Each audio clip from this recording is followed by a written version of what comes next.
here tonight as a representative from the Citizens Advisory Committee for Finance, or CACF, and that is the Parcel Tax Oversight Committee for Los Altos School District. And I'm part of the communications subcommittee there. And so last year we thought that we should, do a better job educating the public on the basics of school district finance. And so we created this slideshow.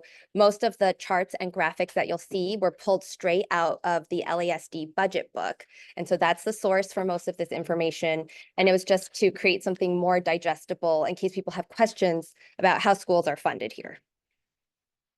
So the objectives tonight will be to discuss the different revenue sources for public schools in the state of California, and also to talk about the expenditures and the financial challenges facing the school district.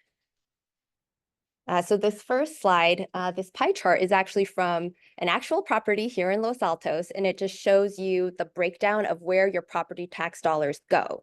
So about 20% goes to Los Altos School District, and then another 16% goes to MVLA, the high school district. And not everybody realizes that these are actually two separate districts. So that was something we wanted to emphasize here. And then public school districts in California fall into one of two categories. Most of them, about 96% of them, are actually LCFF districts, and that stands for Local Control Funding Formula. So this formula is actually how the state determines what the target funding level is for each district, and it's based on a dollar amount per student depending on their grade level. So they look at the number of students that the district has in each of those grade levels, and they come up with a total dollar amount. And 96% of the districts are below that target level. So the state actually transfers revenue, I believe it's state income tax revenue that they transfer to the districts to sort of make up that difference so that, the districts are more equitably funded. But then there's about 4% of districts that are not in that category that are considered community funded or basic aid districts, and that includes Los Altos School District. So our property tax revenue actually exceeds the state's target level, and we get to keep those excess taxes. And while property taxes do comprise almost three quarters of our revenue, there's also other sources, right? So there is some state and federal revenue coming in. There's also 3% coming from LAEF, so thank you for all your work. And there's 13% coming from the parcel tax, which is another local source of funding, but that's we wouldn't have if the voters hadn't approved it. And now I'm going to talk to you about Prop 13. So this proposition passed in 1978, and it reset the assessed values of property back to 1975 levels. So you'll see in the chart that there's an immediate decline, almost 60% immediately after it passed. And this really hit local governments hard because they rely on property tax revenue. And because this is such a significant source of funding for schools, the per student funding fell from 5th in the nation to 47th in the nation over the next 2 decades. And, before Prop 13, the market value and the assessed value of your home were the same. But after that, you can see it really diverged because Prop 13 put a 2% cap on the growth of assessed value, unless you build a new home or you sell your home. And even back in 2019, there was almost a $2 million difference between the median sale price of a home and the median assessed value of a home right here in Los Altos. And to see how that impacts property tax revenue for the schools, we looked at two properties on the same street.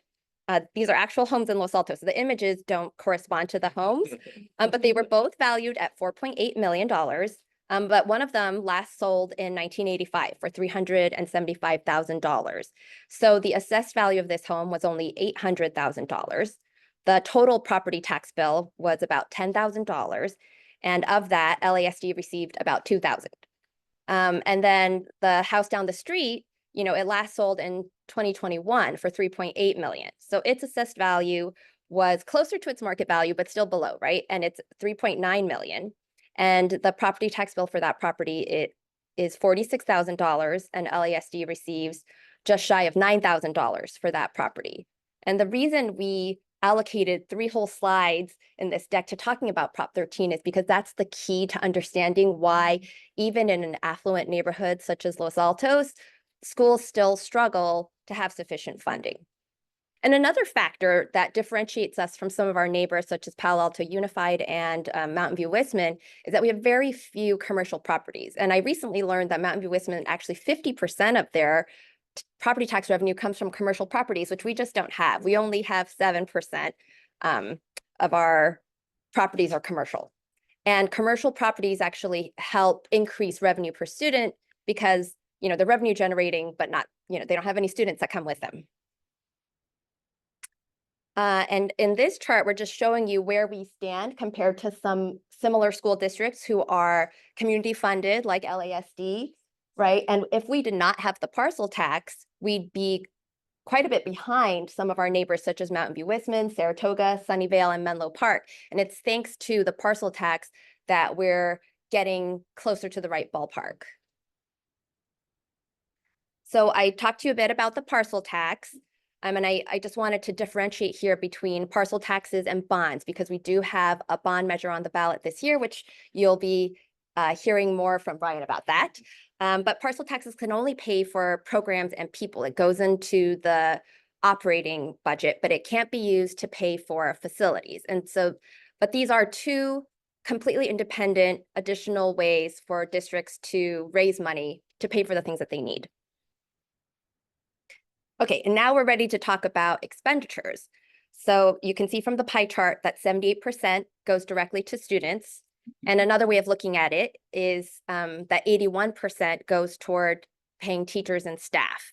And if you're interested in seeing the breakdown of each of these categories in the pie chart, there's 2 pages in the appendix that describes in greater detail what all of that is.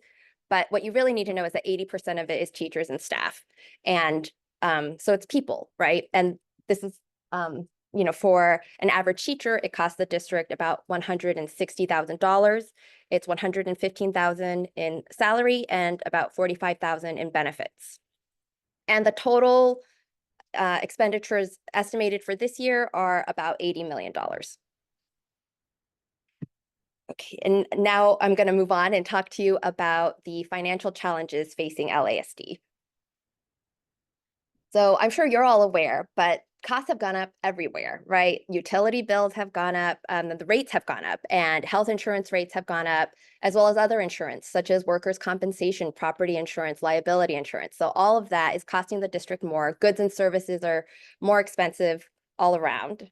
And then, some specific pain points for the district include the employee benefits, such as their retirement programs. So the state actually requires the district to contribute an employer, percentage, and that percentage has gone up quite a bit over the last decade.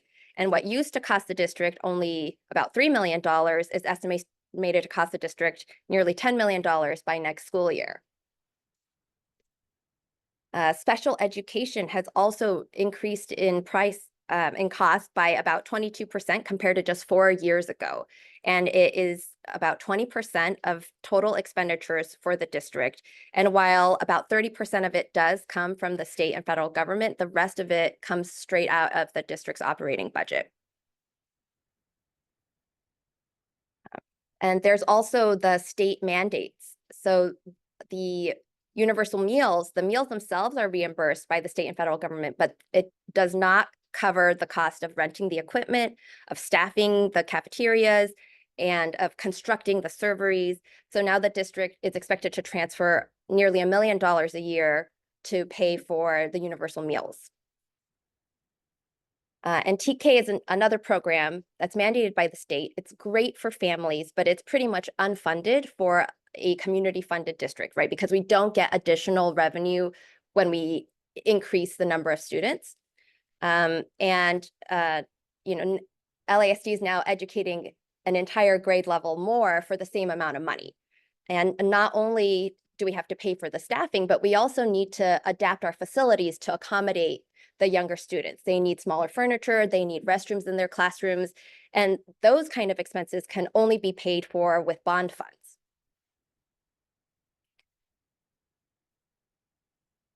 And Los Altos School District receives all of the property tax revenue from Santa Clara County, but then it's required to transfer a portion of that money to the charter school. And that the amount is determined using that local control funding formula that we talked about earlier. So depending on their enrollment, that determines the dollar amount that needs to be transferred. So for this school year, it's estimated to be about $10.7 million. And that is not including the $625,000 that they receive from the parcel tax from the Measure A renewal. And the 10.7 million, that amount goes up every year depending on the cost of living adjustment that the state sets. And the district is also required to provide facilities to the charter school. This was required by Prop 39, and we have to provide facilities that are considered reasonably equivalent to those of other schools in the district. So thus far, that has meant leasing portables for Bullis Charter School, which costs now close to $1 million a year. And that's not even including some portables that were purchased and the installation cost of the portables. So I know that was a lot of information. I am going to sort of just read through the summary also for people who might just be listening and not looking at the slides. So Los Altos School District is a community-funded district that relies on local funding sources, including donations, parcel taxes, and bond measures. Financial challenges include rising costs, underfunded state-mandated programs, and growing charter school transfers and facilities expenses. LASD schools have remained among the best in the state despite these challenges, thanks to support from the local community. Now I'm ready for your questions. So Shen asked how much it would cost LASD to educate an extra 950 students, let's say. And actually our CBO, Eric Walekovich, he runs the CACF meetings, and he told us that they did like a quick back of the envelope calculation there, and it would cost the district about $5 million less to educate the same number of students. Yes, Krista? So when you talk about special needs, do you have a number on like what percentage of students in the district receive special needs services? So we are just around 9. We pretty much fluctuate between 9 and 10%. I want to say they're not a dissimilar percentage. They may be somewhere in the 7 to 9% range. I think the difference is that the level of need of services, we run a suite of programs from your kind of more basic resource program to your therapeutic special day programs, to our futures program, to our medically fragile students. Like, we offer the full spectrum where the charter school does not.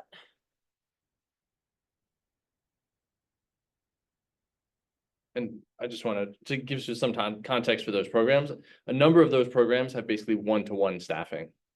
There's an adult for every child, and you can imagine how expensive that, and sometimes in some cases more kids, yeah. In our medically fragile room. So yeah, that's why that's 22% of our budget, even though it's 9% of our population, because some of them are incredibly expensive. And also some kids have needs that we actually can't provide, and so we end up having to pay to educate those kids in other facilities, and that can run 6 figures quite easily for the whole duration of their K through 8 journey.